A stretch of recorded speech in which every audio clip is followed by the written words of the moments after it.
আসসালামু আলাইকুম ওয়া রাহমাতুল্লাহ। প্রিয় দর্শক, ইশরাকের নামাজ সম্পর্কে আজকে আলোচনা করব ইনশাআল্লাহ। ইশরাকের ওয়াক্ত কখন শুরু হয়, কিভাবে পড়তে হয়, কয় রাকাত পড়তে হয়, এর ফজিলত বা কি রয়েছে সে সম্পর্কে বিস্তারিত আলোচনা করব ইনশাআল্লাহ। প্রিয় দর্শক, সূর্যোদয়ের পর থেকে যে 2 বা 4 রাকাত নফল নামাজ পড়া হয় তাকে ইশরাকের নামাজ বলে। সূর্যোদয়ের আনুমানিক 10-12 মিনিট পর থেকে ইশরাকের ওয়াক্ত শুরু হয়।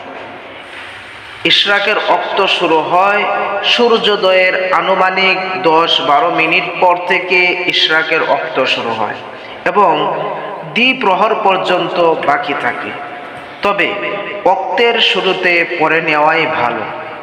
ফজরের নামাজ আদায়ের পর সেই স্থানে বসে দোয়া, জিকির, আজকার ও কোরআন তিলাওয়াতে মগ্ন থাকবে।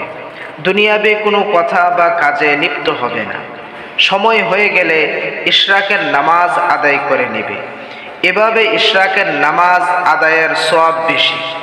অবশ্যই দুনিয়াবি কথা বা কাজে লিপ্ত হয়ে গেলেও সময় হওয়ার পর ইশরাকের নামাজ আদায় করা যায়, তবে তাতে সওয়াব কিছু কম হবে।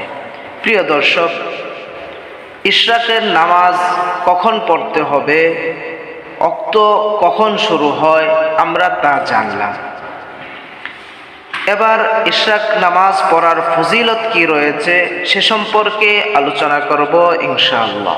প্রিয় দর্শক, হযরত আনাস রাদিয়াল্লাহু তাআলা আনহু থেকে বর্ণিত, রাসূলুল্লাহ সাল্লাল্লাহু আলাইহি ওয়াসাল্লাম ইরশাদ করেন, যে ব্যক্তি জামাতের সাথে ফজরের নামাজ আদায় করার পর সূর্য উদিত হওয়া পর্যন্ত নিজ জায়গায় বসে জিকির, আজকার, কোরআন তিলাওয়াতে মগ্ন থাকবে, তারপর 2 রাকাত নামাজ পড়বে, তার জন্য একটি পরিপূর্ণ হজ ও উমরাহ সওয়াব লেখা হইবে।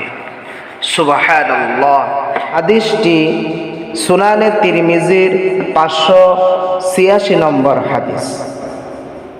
প্রিয় দর্শক, দিন প্রচারে আপনিও সহযোগী হন ভিডিওটি লাইক, কমেন্ট, শেয়ার করার মাধ্যমে।